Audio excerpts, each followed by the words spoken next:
মাঝে মাঝে এমন পিকনিকের আয়োজন হলে মন্দ হয় না, তাই না? অনেক সময় বিরক্ত হই, তবে আজকে ধন্যবাদ জানাই বাকরাবাদ গ্যাস অফিসকে।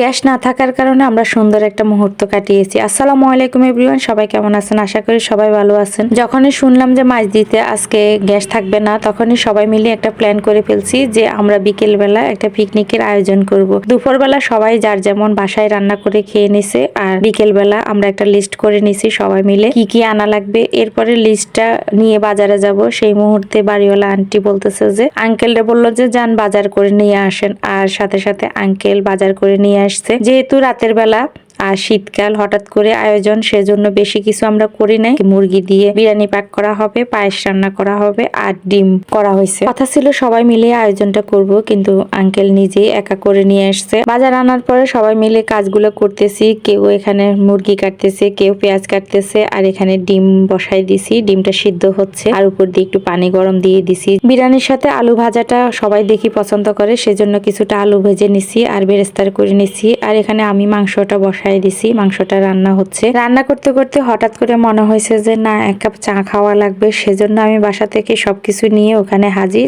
আর ওখানে গিয়ে আমি চা বসাই দিছি। ভাবলাম সবাই মিলে এক কাপ চা খাবো, কিন্তু এক একজনের এক এক সমস্যা। কারো ঘুম আসবে না, কারো চা খেলে নাকি আর খাওয়া হবে না। তো আর কি করা, আমি 2 কাপ চা বানালাম। 1 কাপ আমি খেলাম, আর 1 কাপ আমার একটা ছোট ভাই আছে, সে সহকারে একসাথে খেয়ে নিলাম। আর চাটা কিন্তু অনেক দারুণ হয়েছে। দেখেন চায়ের কালারটা অনেক সুন্দর হয়েছে, খেতেও কিন্তু অনেক মজা হয়েছে। চা খাওয়া শেষ করে এখানে বিরিয়ানিটা রান্না করে ফেলছিলাম। এই বিরিয়ানিটা প্রায় হয়ে গেছে, আর একটু দমে রাখলে হয়ে যাবে। চাউল অনুযায়ী পাতিলটা একটু ছোট হয়েছে, আর একটু পাতিল বড় হলে ভালো হইতো, যার জন্য একটু নাড়তে কষ্ট হয়েছে। আর এখানে পাশের চুলায় পায়েস বসানো হয়েছে, পায়েসটা প্রায় হয়ে গেছে। আপু নাড়ছিল অনেকগুলা, তো সেজন্য নাড়তে একটু কষ্ট হচ্ছিল। পরে আমি ওনা থেকে নিয়ে আমি বললাম যে আমি নেড়ে দিই, কারণ এটা মিক্স করতে হবে। নিচের গুলা তো নরম হয়ে গেছে, উপরের গুলা তো এখনো শক্ত রয়েছে, যার কারণে একটু নেড়ে দিচ্ছিলাম। রান্নাটা যেমনই হোক, তবে যে আমরা মজার একটা সময়, সুন্দর একটা মুহূর্ত যে কাটিয়েছি, সেটাই আমাদের স্মরণীয় হয়ে থাকবে। পুরো বাসার মধ্যে এখানে 20 জনের জন্য আয়োজন করা হয়েছে, তবে 20 জন খেয়েও অনেকগুলো বেঁচে গেছে।